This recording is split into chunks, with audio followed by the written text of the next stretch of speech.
बिस्मिल्लाहिर्रहमानिर्रहीम। अस्सलाम वालेकुम स्टूडेंट्स। आज हम पढ़ेंगे चैप्टर नंबर 11 में से लेक्चर नंबर 22 और आज का हमारा टॉपिक है pyruvic acid oxidation and Krebs cycle. हमने ग्लाइकोलिसिस जो सेलुलर रेस्पिरेशन थी उसमें हमने कहा 4 स्टेजेस में हम डिवाइड करते हैं सेलुलर रेस्पिरेशन को। पहला था ग्लाइकोलाइसिस जिसको हमने प्रीवियस लेक्चर में डिटेल से पढ़ा। आज हम पढ़ेंगे पायरोविक एसिड ऑक्सीडेशन जो सेकेंड स्टेप है, और थर्ड स्टेप है क्रेब्स साइकिल। ठीक है, तो सेकंड और थर्ड स्टेज जो है वो हम आज के लेक्चर में कवर करेंगे, और जो फोर्थ स्टेज थी सेलुलर रेस्पिरेशन की, यानी कि जो इलेक्ट्रॉन ट्रांसपोर्ट चेन है, रेस्पिरेटरी चेन है, उसको हम नेक्स्ट लेक्चर में कवर करेंगे। तो आज हम देखेंगे कि पायरोविक एसिड ऑक्सीडेशन और क्रेब्स साइकिल में कौन कौन सी स्टेजेस आ जाती हैं रेस्पिरेशन की। कल जब हमने ग्लाइकोलिसिस के बारे में पढ़ा लास्ट लेक्चर में, तो ग्लाइकोलिसिस यानी ग्लूकोज की ब्रेकडाउन के रिज़ल्ट में हमने कहा 2 पायरोविक एसिड या 2 पायरुवेट के मॉलिक्यूल्स बने थे। एक ग्लूकोज की ब्रेकडाउन से 2 पायरुवेट के मॉलिक्यूल्स बने।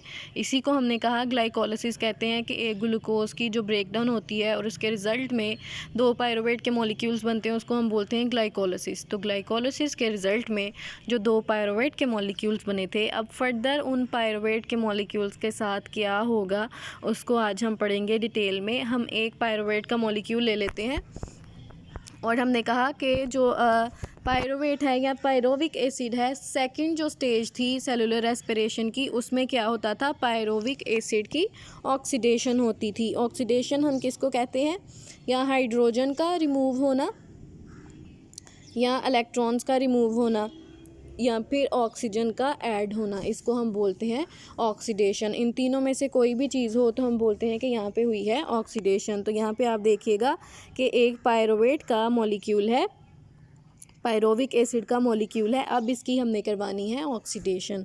तो पायरुवेट की ऑक्सीडेशन किस तरह से होगी कि एक पायरुवेट में से हम रिमूव करवाएंगे एक हाइड्रोजन एटम। ठीक है, पायरुवेट में से हाइड्रोजन रिमूव होगी, तो इसका मतलब यही है ना कि यहाँ पे पायरुवेट की ऑक्सीडेशन हो रही है। तो पायरुवेट में से एक हाइड्रोजन रिमूव होगी, और वो हाइड्रोजन जो है वो NAD को NADH में कन्वर्ट करने के लिए यूज़ होगी। और पायरुवेट में से एक कार्बन डाइऑक्साइड का मॉलिक्यूल भी रिमूव होगा, मतलब डी कार्बोक्सिलेशन भी हो रही है यहाँ पे। डी मतलब रिमूव होना कार्बन डाइऑक्साइड का। डी कार्बोक्सिलेशन और ऑक्सीडेशन दोनों यहाँ पे हो रही हैं। एक पायरुवेट के मॉलिक्यूल से हमने कहा हाइड्रोजन रिमूव हुई और NADH बना यहाँ पे, और एक कार्बन डाइऑक्साइड रिमूव हुई, तो पायरुवेट कन्वर्ट हो गया एसिटिक एसिड में। पायरुवेट की ऑक्सीडेशन हुई और डी कार्बोक्सिलेशन हुई, तो पायरुवेट कन्वर्ट हो गया किस में, एसिटिक एसिड में, जिसका फार्मूला आप दे सकते हैं CH3C डबल बॉन्ड O और साथ में OH ग्रुप अटैच्ड है। तो पायरुवेट कन्वर्ट हो गया एसिटिक एसिड में। अब एसिटिक एसिड में हमने एक कोएंजाइम को ऐड करवाना है जिसका नाम है कोएंजाइम A। ठीक है, इसको हमने शॉर्ट फॉर्म में लिखा है कोएंजाइम A। इसको हमने ऐड करवाना है किसमें, एसिटिक एसिड में। एसिटिक एसिड में जब हम कोएंजाइम A ऐड करवाएंगे तो एसिटिक एसिड कन्वर्ट हो जाएगा एसिटाइल को A में। एसिटिक एसिड में हमने क्या कहा कि कोएंजाइम A ऐड करवाया, तो एसिटिक एसिड किस में कन्वर्ट हो गया, एसिटाइल को A। ठीक है, एसिटाइल को A जो है यानी वही एसिटिक एसिड और साथ में ऐड हो गया है कोएंजाइम A। तो एसिटाइल को A जो है इसमें बेसिकली 2 कार्बन एटम्स हैं। एसिटाइल को A में कितने कार्बन एटम्स हैं, 2, जिस तरह हम यहाँ पे फार्मूला में भी देख सकते हैं कि यहाँ पे CH3 मतलब एक जो है वो मिथाइल ग्रुप में कार्बन है, और दूसरा कार्बन जो है उसने डबल बॉन्ड बनाया हुआ है ऑक्सीजन के साथ। तो इसी तरह से जो एसिटाइल को है A है, इसमें भी 2 कार्बन एटम्स हैं। ठीक है, अब यहाँ पे पायरोविक एसिड ऑक्सीडेशन कंप्लीट हो गई है। जो सेकंड स्टेप था सेलुलर रेस्पिरेशन का, जिसमें हमने कहा ग्लाइकोलिसिस के रिजल्ट में जो पायरुवेट बना था उनकी हमने क्या करवानी है, ऑक्सीडेशन। तो पायरोविक एसिड ऑक्सीजन जो है, पायरोविक एसिड की ऑक्सीडेशन जो है वो इस स्टेप में कंप्लीट हो चुकी है। अब यहाँ पे थर्ड स्टेप स्टार्ट होगा जिसका नाम है क्रेब्स साइकिल। क्रेब्स साइकिल में क्या होता है कि वो एसिटाइल को A जो पायरुवेट की ऑक्सीडेशन से बना था, एसिटाइल को A जो है वो मिलेगा ऑक्सैलो एसीटेट के साथ। ऑक्सैलो एसीटेट जो है वो 4 कार्बन कंपाउंड है, मतलब ऑक्जेलो एसीटेट में 4 कार्बन एटम्स प्रेजेंट होते हैं। तो ऑक्जेलो एसीटेट जो है वो एसिटाइल को ए के साथ मिल जाएगा और कन्वर्ट होगा एक न्यू कंपाउंड में जिसका नाम है सिट्रेट, और वो 6 कार्बन है। ऑक्जेलो एसीटेट में कितने कार्बन्स थे? 4 कार्बन, और एसिटाइल को ए में कितने कार्बन्स थे? 2। तो जब ये दोनों एक दूसरे के साथ मिल जाएंगे तो जो न्यू कंपाउंड बनेगा उसमें कितने कार्बन्स होंगे?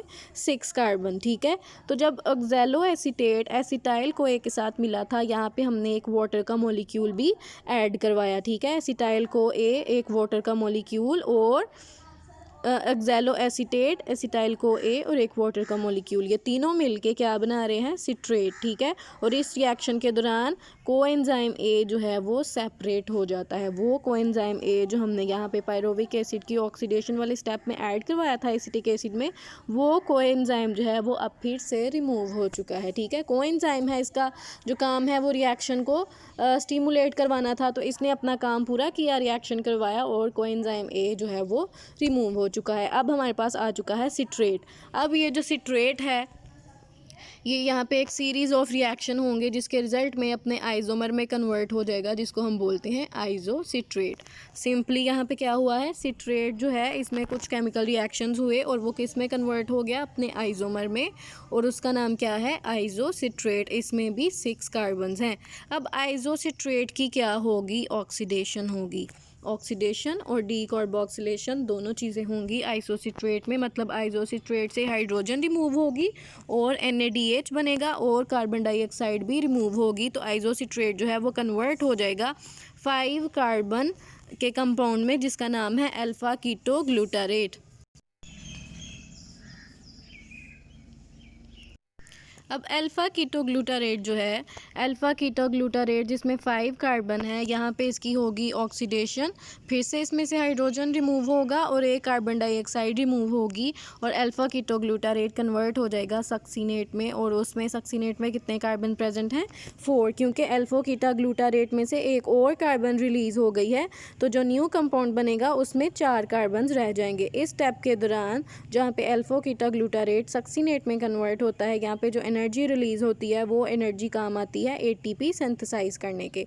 ठीक है, तो ADP जो है जब ATP में कन्वर्ट होगा तो एनर्जी तो हमें इस रिएक्शन के थ्रू मिल गई, तो जो फॉस्फेट चाहिए ADP को ATP में कन्वर्ट करने के लिए, वो फॉस्फेट कहाँ से आता है?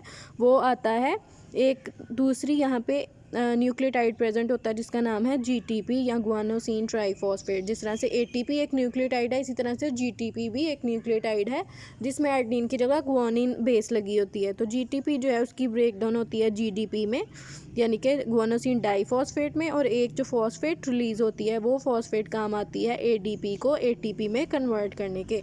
अब जो सक्सीनेट बना, सक्सीनेट की फिर से ऑक्सीडेशन होगी, इसमें से हाइड्रोजन रिलीज़ होंगे और सक्सीनेट कन्वर्ट हो जाएगा फ्यूमारेट में, और फ्यूमारेट में भी 4 कार्बन होते हैं क्योंकि यहाँ पे कोई कार्बन डाइऑक्साइड रिलीज़ नहीं हुई। अब ये जो हाइड्रोजन रिलीज़ हुए हैं ना सक्सीनेट में, जो इसकी ऑक्सीडेशन हुई है, वो हाइड्रोजन FAD को FADH2 में कन्वर्ट करने के काम आएंगे। ये जो FAD है ये एक कोएंजाइम है, कोएंजाइम है, मतलब ये इस रिएक्शन को कैटेलाइज करता है। अब फ्यूमारेट जो है जिसमें 5 कार्बन है उसमें एक वाटर का मॉलिक्यूल ऐड होगा और वो कन्वर्ट हो जाएगा मैलेट में। मैलेट भी एक 4 कार्बन का कंपाउंड है। मैलेट की फर्दर ऑक्सीडेशन होगी, हाइड्रोजन रिमूव होगा, NADH2 में कन्वर्ट होगा और मैलेट कन्वर्ट हो जाएगा ऑक्जेलो एसीटेट में। ठीक है, ऑक्जेलो एसीटेट मतलब वही कंपाउंड जहाँ से क्रेब्स साइकिल स्टार्ट हुआ था। अब ये जो ऑक्जेलो एसीटेट है या फिर से एक एसिटाइल कोएंजाइम के साथ एक्ट करके एक नया क्रेब्स साइकिल स्टार्ट करवा सकता है। तो इस क्रेब्स साइकिल के दौरान हमने देखा कितनी एनर्जी प्रोड्यूस हुई, क्योंकि ये सेलुलर रेस्पिरेशन का एक स्टेप है और सेलुलर रेस्पिरेशन में एनर्जी रिलीज़ होती है। तो हम देखेंगे कि पायरोविक एसिड ऑक्सीडेशन के दौरान कितनी एनर्जी रिलीज़ हुई। यहाँ पे एक NaDH का मॉलिक्यूल बना। NaDH जो है बेसिकली इसकी भी जब ब्रेकडाउन होती है तो इससे भी ATP के मॉलिक्यूल्स बनते हैं, और फिर पायरोविक एसिड ऑक्सीडेशन में एक NaDH का मॉलिक्यूल बना, और क्रेब्स साइकिल में कितने NaDH के मॉलिक्यूल्स बने? 1 2 3 और एक ATP का मॉलिक्यूल और एक FADH2 का मॉलिक्यूल। FADH2 की भी जब ब्रेक डाउन होती है तो ये भी ATP के मॉलिक्यूल्स रिलीज़ करते हैं, ठीक है। तो ओवरऑल जो है वो पायरोविक एसिड ऑक्सीडेशन में एक NADH का मॉलिक्यूल और क्रेब्स साइकिल में 3 NADH के मॉलिक्यूल, एक ATP और एक FADH2 का मॉलिक्यूल रिलीज़ हुआ, जो सब एनर्जी प्रोवाइड कर सकते हैं या एनर्जी का सोर्स है।